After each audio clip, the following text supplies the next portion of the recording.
بسم اللہ الرحمن الرحیم۔ نماز وتر کے بارے میں کچھ مسائل عرض کرنے ہیں۔ نماز وتر عشاء کی نماز کے بعد ادا کی جاتی ہے۔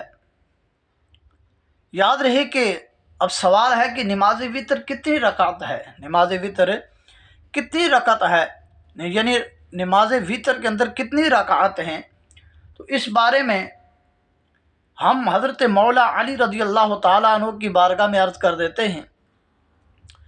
سیدنا مولا کائنات علی المرتضیٰ رضی اللہ تعالیٰ عنہ ارشاد فرماتے ہیں، مسند احمد بن حنبل کے اندر یہ حدیث پاک موجود ہے، یہ مسند احمد کے اندر یہ حدیث پاک موجود ہے، پہلی جلد کے اندر حدیث نمبر 685 نمبر، میرے پاس جو نسخہ ہے اس کے اندر 685 ہے۔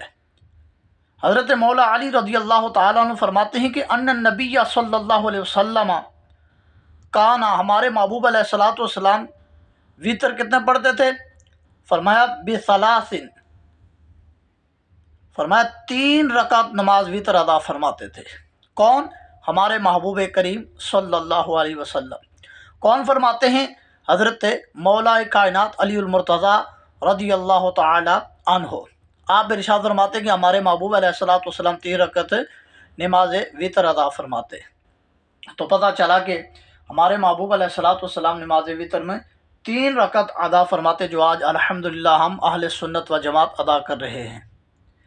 اسی طرح ایک اور حدیث پاک سیدتنا ام المومنین اما عائشہ صدیقہ بنت صدیق اکبر رضی اللہ تعالی عنہما ارشاد فرماتی ہیں کہ ہمارے محبوب علیہ الصلوۃ والسلام 3 رکعت نماز وتر ادا فرماتے تھے اور آخری رکعت میں سلام پھیرتے، یعنی ایک سلام کے ساتھ 3 رکعت نماز وتر ادا فرماتے تھے۔ اس حدیث پاک کو یہ مستدرک حاکم میں امام حاکم نیساپوری رحمہ اللہ المتوفیٰ 405 ہجری میں آپ نے اس کو روایت فرمایا، امام حاکم نیساپوری رحمۃ اللہ تعالی علیہ۔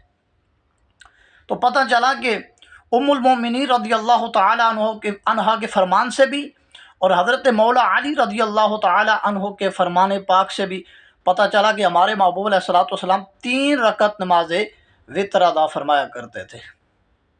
تو اب وتر کے کچھ مسائل ہیں کہ جو وتر کیسے ادا کرنے ہیں۔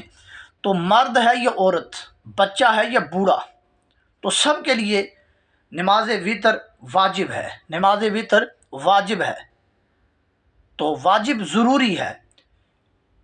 تو اس لیے اس کو ادا کرنا ہر مسلمان پر اسی طرح ضروری ہے جس طرح فرض ادا کرنا ہے۔ ولہٰذا نماز وتر اگر بالفرض کسی سے رہ جائے، قضا ہو جائے، کسی کی عشاء کی نماز قضا ہو گئی، تو اس کے لیے ساتھ وتر بھی قضا کرنے اس پر لازم ہے۔ حدیث پاک کے اندر ہے، ہمارے محبوب کریم صلی اللہ علیہ وسلم کا فرمان ارشاد، اس کا مفہوم یہ عرض کر دیتا ہوں۔ ہمارے محبوب علیہ الصلوۃ والسلام نے ارشاد فرمایا کہ جس کے وتر رہ جائیں تو فرمایا وہ صبح قضا پڑھ لے۔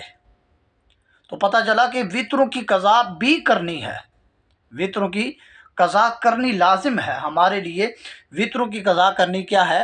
لازم ہے، اس لیے کہ ہمارے محبوب علیہ الصلوۃ والسلام نے یہ ارشاد فرمایا۔ اسی طرح وتروں کے اندر دعائے قنوت بھی واجب ہے۔ تو اگر ایک شخص ایسا ہے جسے دعائے قنوت آتی نہیں، تو یاد رہے کہ دعائے قنوت یاد کرنا مسلمانوں کے لیے ضروری ہے، کیونکہ یہ واجب ہے۔ یہ کیا ہے؟ واجب ہے۔ تو اگر بالفرض فی الوقت کسی مسلمان کو دعائے قنوت نہیں آتی، تو وہ دعائے قنوت کی جگہ اللہ اکبر کہہ کے اللہم ربنا آتنا فی الدنیا حسنہ وفی الآخرۃ حسنہ وقنا عذاب النار، یہ والی آیت پاک پڑھ دے، یا 3 مرتبہ رب اغفر لی رب اغفر لی رب اغفر لی، یعنی 3 مرتبہ کیا کہ اگر ربنا آتنا فی الدنیا نہیں آتی تو 3 مرتبہ کیا پڑھے؟ 3 مرتبہ رب اغفر لی رب اغفر لی رب اغفر لی، یہ پڑھ کے رکوع کر لے۔ لیکن اس آدمی کے لیے ہے جسے دعائے قنوت نہیں آتی اور یاد کرنے کی کوشش کر رہا ہے، ہر بندے کو اجازت نہیں ہے، اس لیے کہ ہر بندے جس کو آتی ہے اسے دعائے قنوت پڑھنا اس پر واجب ہے، جس طرح وطر واجب ہے اسی طرح دعائے قنوت بھی واجب ہے۔ تو پتہ چلا کہ دعائے قنوت پڑھنا بھی ہمارے لیے کیا ہے، ضروری ہے وطروں کی تیسری رکعت کے اندر، جس طرح کہ حضرت اما عائشہ صدیقہ رضی اللہ تعالی عنہ فرماتی ہیں کہ ہمارے محبوب کریم صلی اللہ علیہ وسلم ایک سلام کے ساتھ کیا کرتے تھے، یعنی وطر ادا فرمایا کرتے تھے، یعنی آخری رکعت میں سلام پھیرتے تھے، تو مطلب یہی ہے کہ ایک سلام کے ساتھ یعنی آپ وطر ادا فرمایا کرتے تھے۔ کون؟ ہمارے محبوب کریم صلی اللہ علیہ وآلہ وسلم۔ تو ہمیں بھی چاہیے، کیونکہ لقد کان لکم فی رسول اللہ اسوۃ حسنہ، میرا اور تمہارا پروردگار اعلان فرماتا ہے تمہارے لیے میرے محبوب کی زندگی بہترین نمونہ ہے۔ تو پتہ چلا کہ یہ نماز ہمارے لیے کیا ہے، ضروری ہے۔ اسی طرح وطروں کے اندر اگر شریعت کا یہ حکم ہے، ہمارے محبوب کریم صلی اللہ علیہ وسلم کا حکم شریف ہے، فرمایا اگر کسی نے عشاء کی نماز پڑھی، تو مفہوم عرض کر رہا ہوں، تو وہ اگر صبح اٹھ سکتا ہے، اسے اپنے آپ پر یقین ہے کہ وہ صبح اٹھ جائے گا یعنی تہجد کے وقت، تو فرمایا وہ وطروں کو اس وقت پڑھ لے۔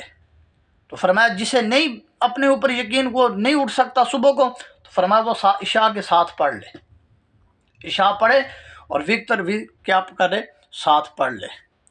فرمایا جو اٹھ سکتا ہے، جو عشاء کے ٹائم سو جائے اور عشاء پڑھ کے سو جائے، فرض پڑھ کے نفل پڑھ کے سو جائے، وطر رہنے دے، وطر اور آخری نفل جہاں جا کے تو تہجد جب پڑھے گا اس وقت پڑھے تو یقیناً زیادہ ثواب ملے گا۔